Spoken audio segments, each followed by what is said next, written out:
В Якутске в районе Гемиина торжественно открыли первую теплую автобусную остановку. Репортаж нашего корреспондента Олеси Ларчук. Теплые остановки, которые так необходимы жителям самого холодного региона, уже появятся в Якутске. Накануне празднования Дня города состоялось торжественное открытие первого такого объекта.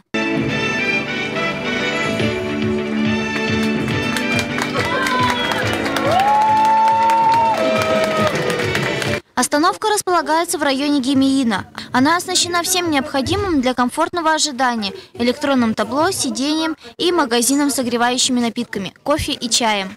И вот одним из проектов Года народной инициативы было создание теплых остановок автобусных в нашем городе. Несколько лет назад эта идея казалась достаточно смелой. Многие считали, что это нереально в условиях нашего города.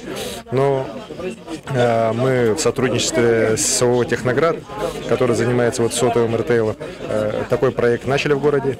И сегодня мы открываем ко Дню города как раз первую автобусную остановку теплую в нашем городе, в Сайсарах, на Гемиине, где эта услуга на самом деле очень востребована. Но она в целом у нас по городу востребована, но здесь это одно из таких тоже важнейших проблем было.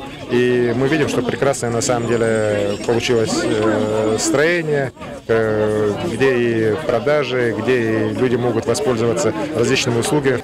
Специальной разработкой стала программа голосового оповещения о прибытии автобуса на остановку. Информация будет передаваться на русском и якутском языках. Кроме того, внутри остановки установили плазменные экраны, где горожане смогут отслеживать движение общественного транспорта.